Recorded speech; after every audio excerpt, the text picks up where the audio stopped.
Olá, estamos aqui com mais uma aula de processo penal. Eu sou o professor Maurício Tomasi e hoje a gente vai falar um pouco de inquérito policial. É isso mesmo. Vou colocar na lousa lá para dar uma olhadinha e te mostrar onde que a gente vai estar. Então, onde estaremos? Estaremos aqui, ó, Código de Processo Penal, livro 1, título 2, que é inquérito policial. A gente vai trabalhar aqui, ó, do 4 ao 24, que é onde está o inquérito policial no Código. Vamos conversar um pouquinho também sobre algumas outras leis que vão impactar aqui na prática do inquérito policial. Vamos falar até um pouquinho de alguns outros artigos também que lidam com isso daqui. Tá bom? Então, vamos lá, vamos já para a tela lá que eu já quero mostrar o primeiro slide. Bom, primeiro slide para mim que fez sentido aqui que eu preparei foi um aqui que vai falar um pouquinho sobre o inquérito policial em 3 alicerces aqui.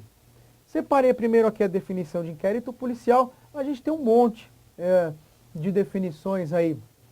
Na doutrina, essa aqui é bem... Separei essa aqui que eu acho que ela é bem bacana, vai servir bastante aqui para o que a gente precisa. Então, inquérito policial é a formalização de uma investigação policial. Então aqui, ó, pela definição que eu separei, procedimento administrativo informativo destinado a apurar a autoria e materialidade de fatos criminosos. Perfeito? Dá para compreender exatamente a natureza do inquérito. É um procedimento administrativo, não é um processo judicial, ele é preparatório, né, na verdade, a um processo judicial. É informativo porque vai produzir informações que poderão ser usadas justamente no processo posterior, no processo judicial, mas não necessariamente, por isso que ele é meramente informativo, ele não é vinculativo, e destinado a apurar a autoria e a materialidade de um fato supostamente criminoso. Então, a materialidade vai ser apurada, que é se cometer um crime, como foi cometido aquele crime, e a autoria, quem que é o autor daquele crime.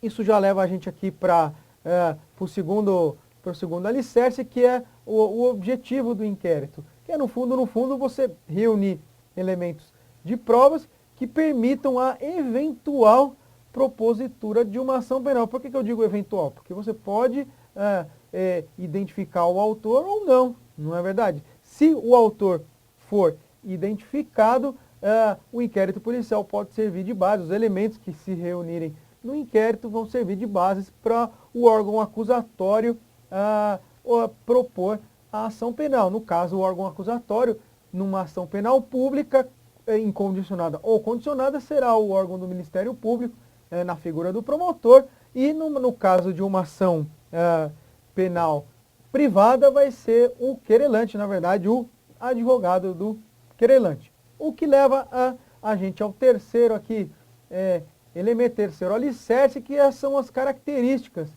do inquérito policial.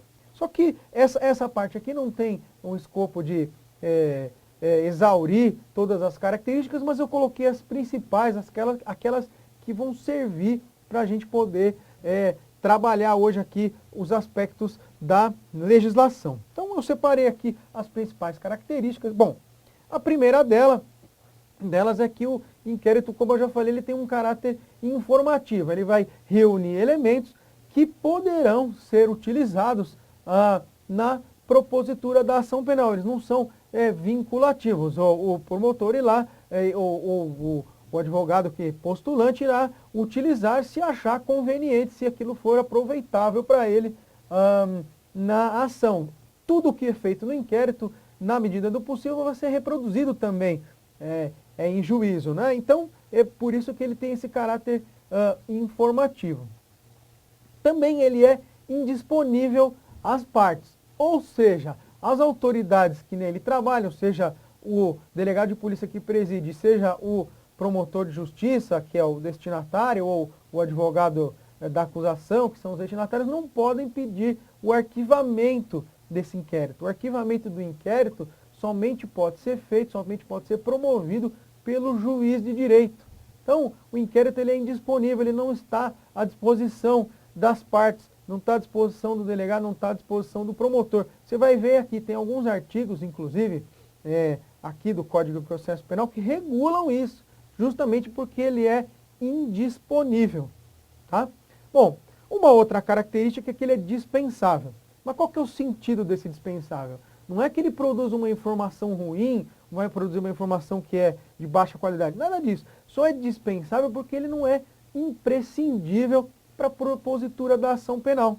Veja, a notícia do crime e a investigação pode ser feita, pode ser trazida por outros meios.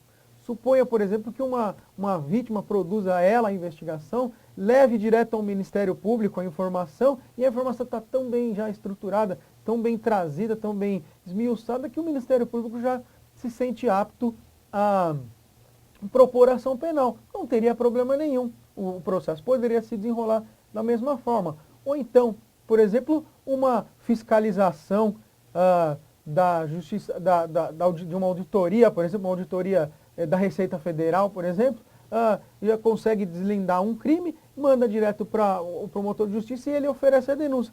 Não teria problema nenhum. Daí eu vou falar um pouquinho de uma outra característica, que é o seguinte: o inquérito policial, ele é um instrumento de apuração da polícia judiciária, presidida por um delegado. Porém, você pode ter outras formas de investigação que não são feitas via inquérito policial. Como eu falei, por exemplo, a Receita Federal.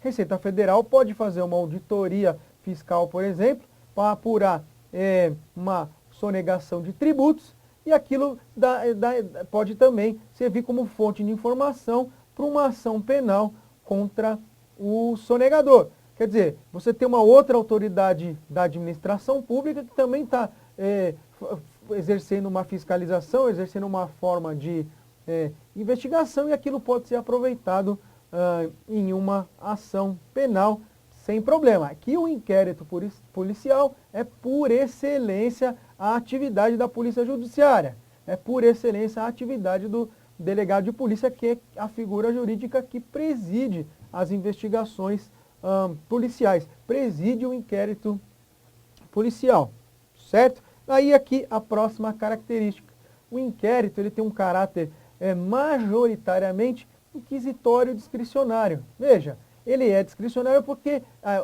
autoridade policial tem discricionalidade para deliberar como vai presidir, claro, dentro das normas de processo, mas ela tem. E ele tem um caráter inquisitório. O caráter de ampla defesa, o caráter de contraditório, vai ser reservado para o processo penal. Veja, vai ser reservado lá, para o momento do processo. A lógica por trás do processo é do contraditório, a lógica por trás do processo é da ampla defesa. Todos os atos são pensados em função da ampla defesa do contraditório. Aqui não. Aqui os atos são pensados de forma inquisitorial. Em alguns momentos, isso pode ser um pouquinho atenuado.